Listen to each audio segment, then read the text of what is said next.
How are you? Thank you, brother. Thank you for having me on. I'm good. How are you doing? I'm good. It's really nice to meet you.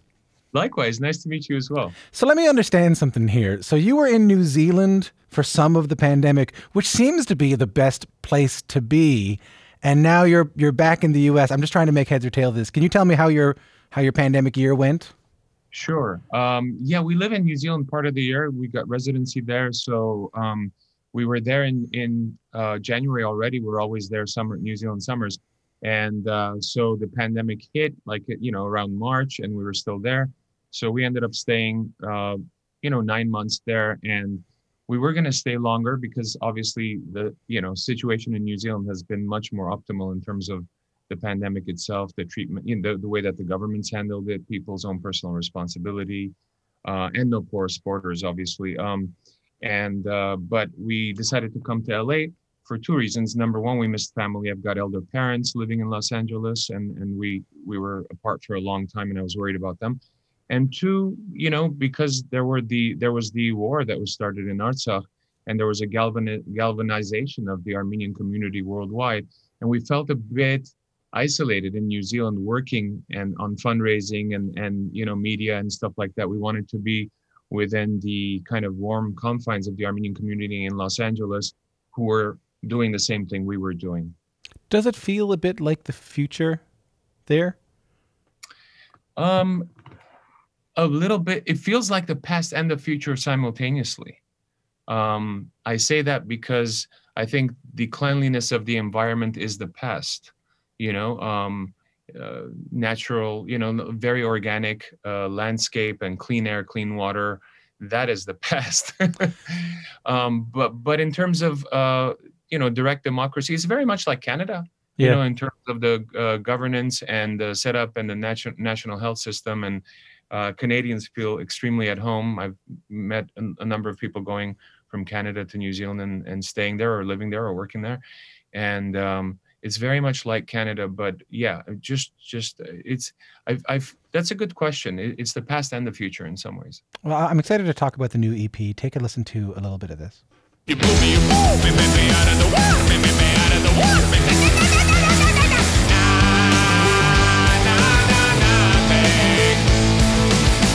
I won't be afraid of you. I won't run and beg for today.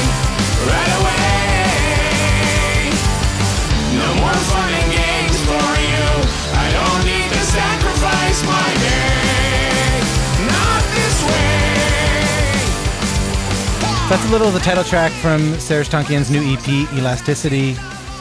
I didn't know you played keyboards until I watched the doc about you. And then when I listen back to the song afterwards, it makes so much more sense because it's kind of metal. It's kind of new wavy too at the same time. Tell me a little bit about that song. Elasticity was like I think the last song that I wrote for the 5-song suite, the EP. It's kind of funny because in a lot of ways, like that song and the song about my son Rumi were written in the same room with him while he was playing. So the funny noises I make were just a way of making him laugh or getting his attention, and that ended up being, part and course for the song itself, which some DJs really don't like, because it's just completely over the top. And you know what? I like that. I like pushing musical boundaries. I like kind of having both love and hate, because that's a reaction. A lot of music has no reaction, and that's the worst kind. That's the worst compliment to a song, and saying it sounds cool. That's the worst compliment. I want you to love it or hate it. So the song is very kind of spastic. It's the keyboards, yes. There's a lot of arpeggiated synths and keyboards, along with your typical 4-piece rock instrumentation. And what can I say? I'd rather people interpret the lyrics for themselves. These were supposed to be System of a Down songs. Am I right about that? When I wrote the music, they weren't supposed to be System of a Down songs to start with. But when some of this more punky material came to me in that particular genre, in that particular dressing, if you will, of these inspirations, they definitely had a punk ethos to them that reminded me, was reminiscent of System. And at the time, we were consulting on doing another record, and it just made me feel like, wow, these could be great system songs. So we started kind of talking about not just these songs, but about doing a record and entertaining the idea, working together, trying things. But ultimately, philosophically, we weren't able to see eye to eye, and in certain ways creatively to move forward. And so I really wanted to finish the songs the way that they were intended to, and I did. Bands are tough. Bands are tough, yeah. But Tom, that's what the best bands are bands that not everyone agrees on everything. Okay, the best bands are ones that have a push and pull, and that makes the music more interesting. Bands that agree on everything and they're on the same page and they're in a way corporate in terms of their meetings make music. Yeah, and there seems to be the same dynamic in a lot of successful bands too. I'm going to say that, like, I play in a band, and I played in a band for a really long time, but it's fiddle music from Newfoundland. It's not exactly the same thing, but it's beautiful. It's lovely, sure. But there is always, you're right, there always has to be tension. Tension can be a very good thing for a band. Yeah. It doesn't have to be tension. It's got, what I'm referring to is more of a dynamic in personality and opinions, and that does create tension at times, and at times it doesn't. But it's that dynamic of differences that I think makes the music more colorful and interesting. Oh, I don't want to spend too much time talking about system. Maybe we'll talk about that a little bit later. I do want to talk about the documentary about your life and music and activism, Truth to Power. I want to play a little bit of the trailer. It's time to make the Turkish government pay for their crime! Calling on the world to recognize the forgotten Armenian genocide of 1915. But also taking on Armenia's own government. The people are out there tired of a corrupt regime and they want it to change. It's our responsibility to tell you these things and to rock you at the same time. That's a little bit of the trailer for Truth to Power featuring my guest Serj Tankian. First off, what's it like to watch your life back at you in a film? It's very strange. It's even more strange composing the score for it as you watch it, frame by frame, going, oh God. It's overindulgent in some ways, I guess. But what's interesting is, in your life, you've never necessarily connected all the dots. And one thing this documentary did when Garin Hovhannisyan really professionally kind of put it together was, wow, I saw some interesting connections I had never thought of before. But like what?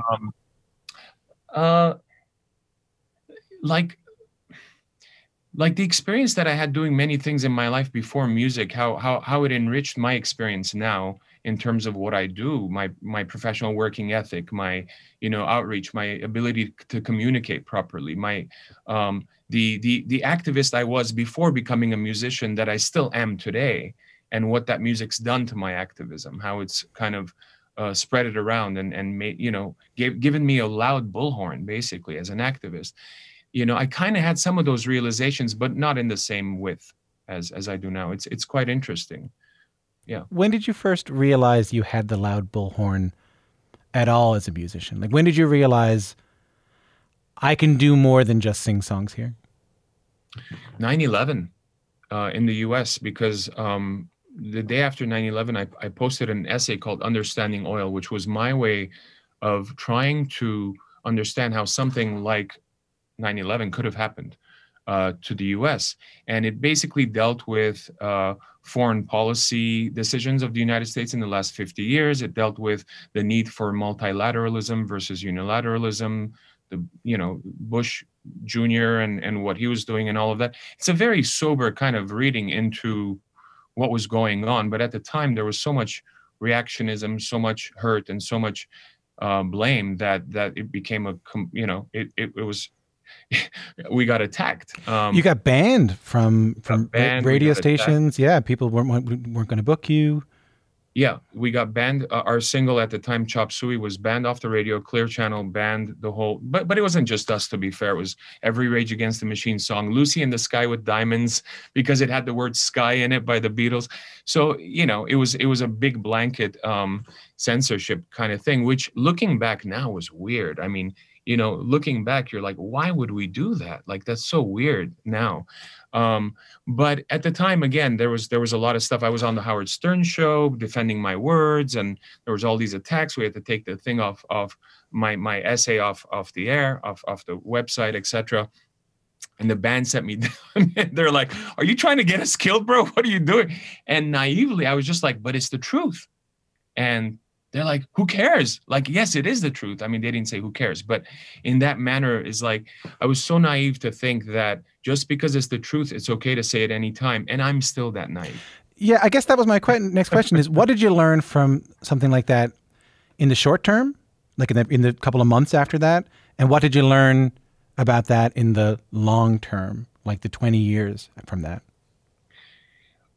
In the short term, I learned that irrespective of the truth, when public opinion is not on your side or isn't, reticent of what's going on at the time, it's a very difficult road as an artist, being an activist. In the long term, it's quite interesting because now the essay is actually used to teach students essay writing in universities and stuff, and people appreciate that I wrote that. But at the same time, we still ended up in wars in Afghanistan, invasions in Iraq that were supposedly connected, the one in Iraq specifically not connected, BS weapons of mass destruction that never existed in Iraq, etc., the layer cake, whatever it was called. So I'm not happy about it because it didn't make the difference that you would want your words to make. But at the same time, I realized that I did have a bullhorn. What have you learned about how to use that bullhorn over the years? Not just as a writer, not just extra musically, but in your music, in your songs. See, that's the thing. I don't use, I don't think when I'm writing a song, when I'm writing lyrics specifically, I do not think of reactions because, it's very intimate. Writing lyrics is a process where you're really just speaking your mind. And, if it's political, then it's certain format. If it's stream of consciousness, it's a different format, etc. But I'm not thinking of anyone else when I'm doing music, including lyrics. It's more later that you kind of start to realize how it kind of dispenses itself across platforms. But I've always integrated socio-political thoughts within the music. For example, Prison Song in System of a Down's Prison Song is pretty much an essay. The chorus is repeat, but if you read the whole thing, it's an essay on the three strikes, the unjust three-strike system in the U.S., which started a long time ago, and the racial kind of implications that we've learned thereafter. So I do like doing that. And your mom on the new. I know it sounds like saying I'm just saying your mom, but the song Your Mom. That's why I called it Your Mom. Yeah. So, and your mom, and I'm like, yeah. Some people like me will go, well, there's always your mom. But the Your Mom song in the new EP is a fairly political song as well. It is. And it was even, Tom, it was even more political. It was an actual treatise on a specific terrorist organization and who funded it, how it was formed, how we resolve the issue militarily, and very, very specific. But because the song was written 5 years ago, it kind of, the specifics on the grounds changed, right, over time. And it didn't make as much sense as it did then, speaking about some of the lyrics. There was also the threat of having a specific song against a specific terrorist organization, which is a personal threat to me, and it could be. And so I kind of artistically diluted it by making it a hybrid song about this Cape Crusader mom in 90s and slippers that kicks terrorist ass. I never considered that you actually have to weigh in personal harm, the risk of personal harm into your art. Honestly, I never considered it until having a kid. But yeah. You really? Yeah, because it's not just about you anymore. Correct. Does that make it harder? It makes you more careful. Yeah. It makes you less, it makes you choose your words more carefully, whether you're posting something on social media or, you do want to be careful more, whereas before I'd just be like, oh, this guy, right? Like, or whatever. And And now I say the same thing, but I stick to the political angle so that it's actually in a way more potent than a cuss. But yeah, I get it. you know. If you're just tuning in, I'm speaking with artist and activist Serj Tankian. You might know him from the band System of a Down. His new EP Elasticity is out now. I want to talk a little bit more about your story that gets told in this documentary for people who don't know it. You've been vocal on many issues over the years, but in particular, a lot of us got to know you through you speaking about the Armenian genocide. I will say that, and perhaps this is a bit either embarrassing for me or embarrassing for my schooling, that I didn't know about the Armenian genocide until I bought Toxicity. Until I was, mind you, I was like 12, but I didn't know until then. It's not just a compliment. Well, yeah, I mean, and it's not just a lesson for you; it's personal for you. Could you tell a little bit of the story of your grandfather? Yeah, so all four of my grandparents were survivors of the Armenian genocide, all with their own personal horrific stories about how their families, were devastated and killed, etc. My grandfather lived to be lived to 97, so I was more cognizant of his story, and we had him in a film called Screamers with System of a Down, directed by Carla Garabidian. And, I actually recorded his whole life history for the family, for us to have. And so, we've got that, which is really amazing. And so for me, the recognition of the Armenian genocide has always been a personal quest more than a political one. Same for the guys in System of a Down, because we're all of Armenian heritage. And, and we've worked hard for that recognition in the United States. Finally, in December 2019, both houses of Congress formally recognized the genocide. We're very enthused to have the propensity in Biden to hopefully this April properly recognize the genocide, irrespective of Turkey's wishes to not, etc.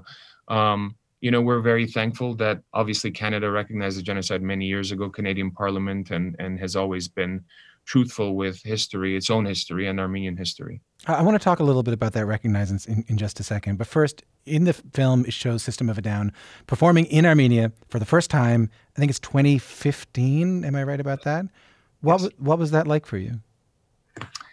So it was the 100th centennial of the Armenian genocide. We got invited by the government of Armenia to perform a free live concert in Republic Square, and it just felt like if the band hadn't done anything in our whole career, that we were almost made to be in that spot at that time. It felt really, really like synchronicity. It felt like this incredible feeling, and seeing the audience. It was like raining and cold on in spring, April 23rd, because we're commemorating the genocide. It always rains in spring, even then, like cold, it gets cold. And I saw the future of Armenia in the faces of the youth that were in the audience. I saw a change in the Armenian political system that was about to happen. I didn't know it would only take 3 years for the Velvet Revolution, the peaceful revolution that occurred in Armenia in 2018. But I saw that future in their faces. It was really a very special time. Did you think of your grandfather? I did. I thought of both my grandfather and my grandmother as I was on stage, especially when I was speaking the portion that they cut into the film, because commemorating the genocide for me is always reminiscent of my grandparents, because it's what they lived, it's what they survived, and it's their story. And for us to commemorate it, properly is in their honor and in their memory. And so I was thinking of them as I was speaking, and I spoke about how Russia has recognized the genocide, and President Obama at the time had not, even though as a candidate he had. And it's a shame, being American, being in Armenia, being a grandson of a genocide survivors, and having to tell the Armenian public, I'm sorry that my president in the US, even though he said he would recognize it, has not recognized it. Like, it was a very strange, but at the same time, I also kind of scrutinized the Armenian government at the time, because it was a very corrupt oligarchic system. And so I also kind of said, my critique of them all in like one kind of musical background, with Darren playing a beautiful guitar. And And it's quite interesting how that worked out, because we found out later that Prime Minister Nikol Pashinyan, who at the time was the revolutionary who started the walk in 2018,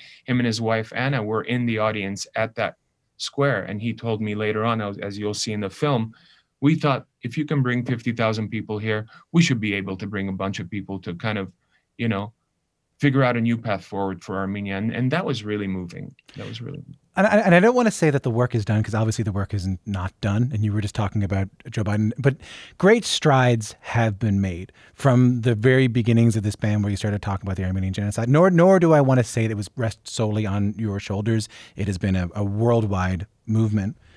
But there have been great strides made. And I think about this past year, just off the top of my head, there's Hong Kong, there's Nigeria, there's unrest in Canada here, unrest in the United States.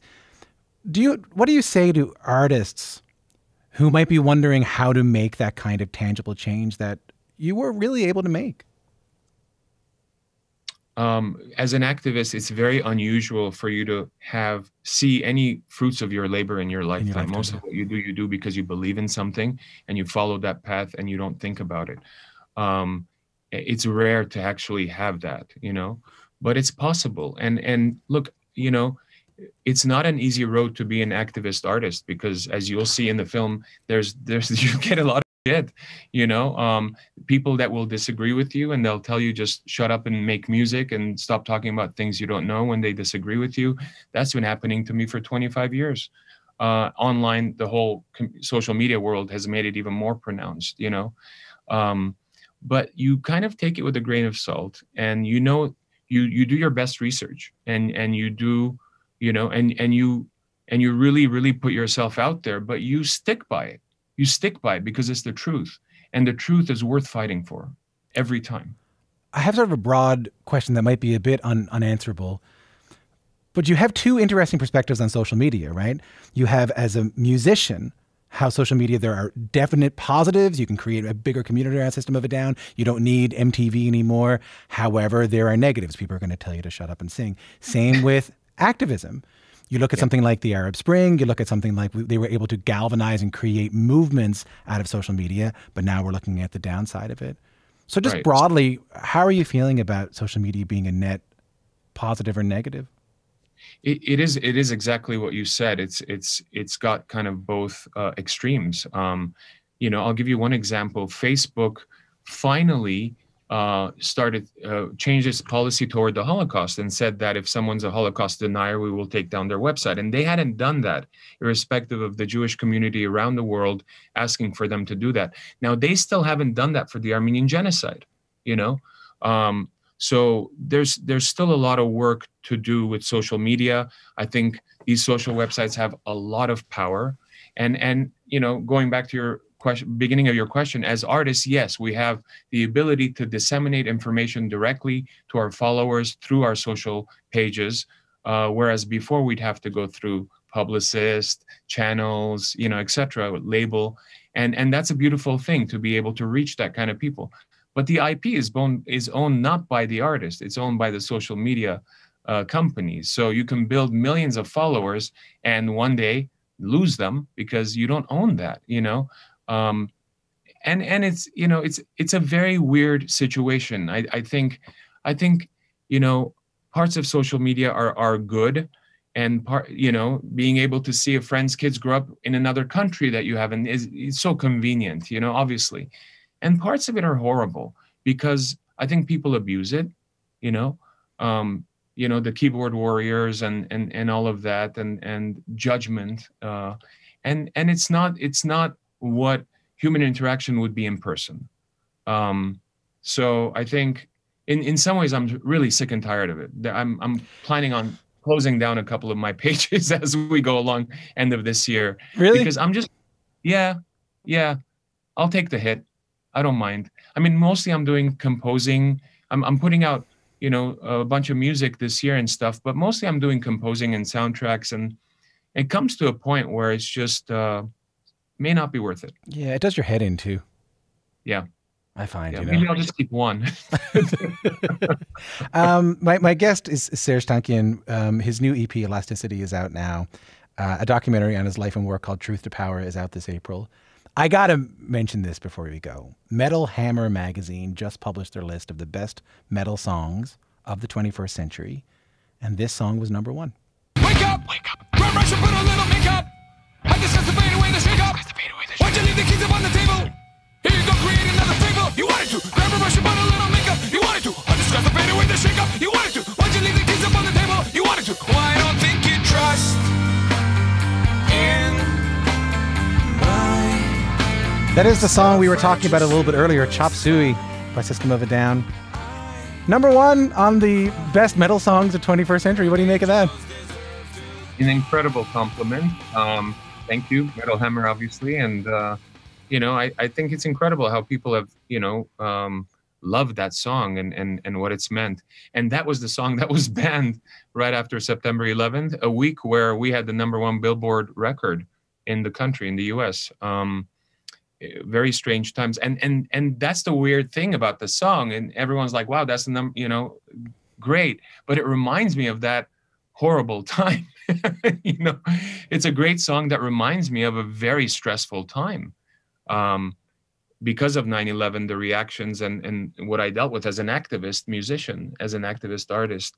But also toxicity. When we were releasing that record, and we had a live event in Hollywood, right behind the Roosevelt Hotel in Hollywood, where there was this huge open parking lot. And we were expecting a few thousand people. It was a free show. And it ended up being 20,000 people. And, the fire marshal came and, they wanted to shut it down. Police threatened to arrest us if we, try to go up to the stage. And it turned into a riot. Our beginning of our second record was an LA riot. And they were blaming it on us, and we were there ready to perform. They wouldn't let us go on stage.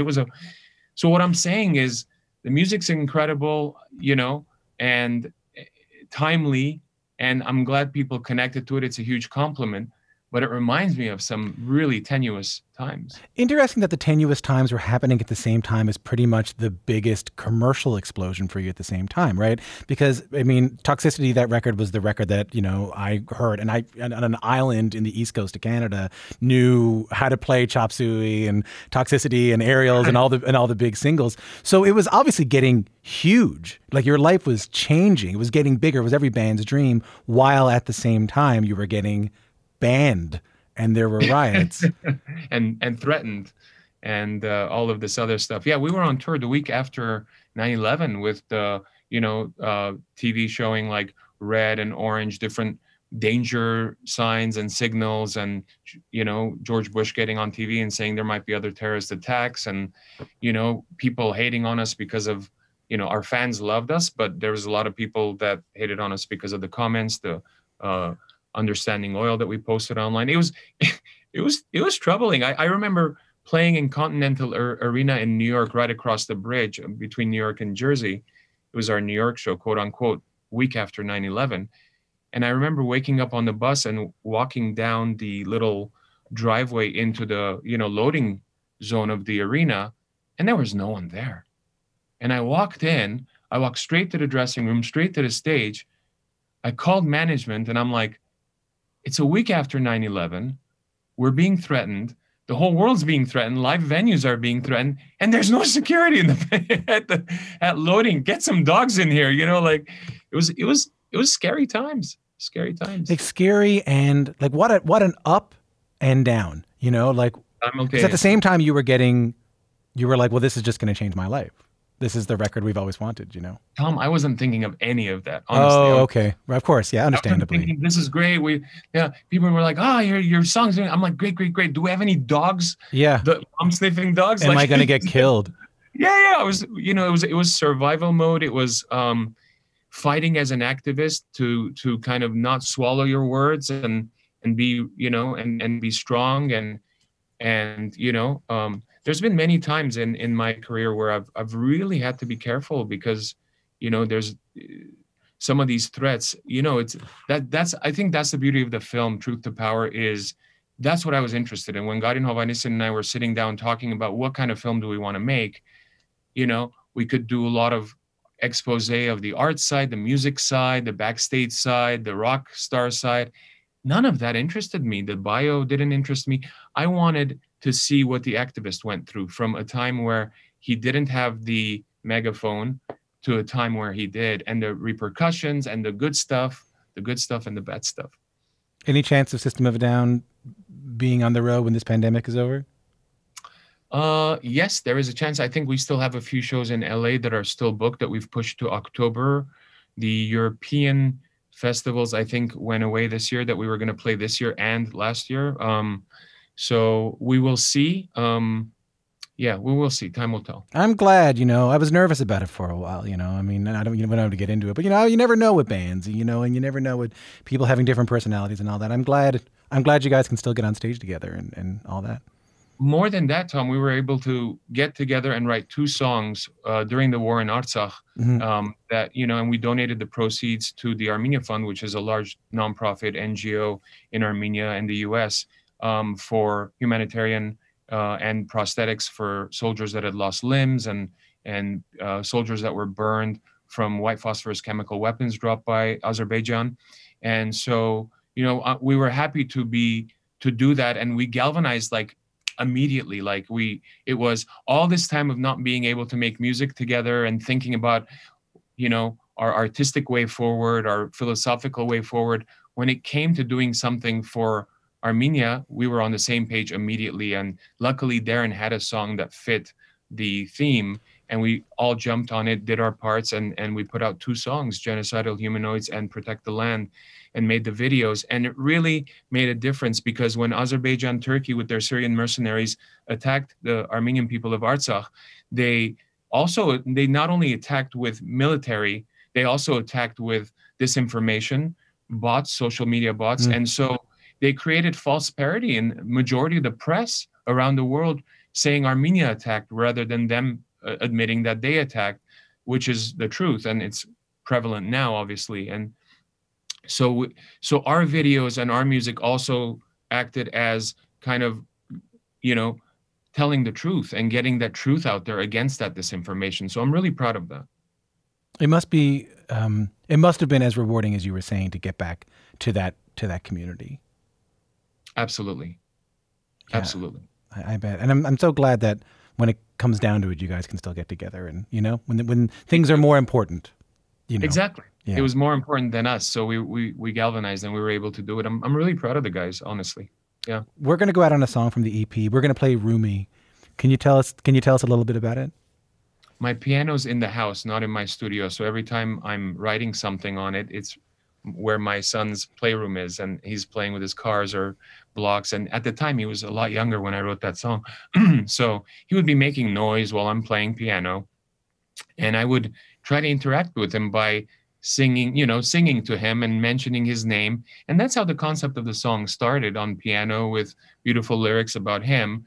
And so I could get his attention. And then as I started really thinking about it, I was like, wow, this is actually about him. I'm writing about my son.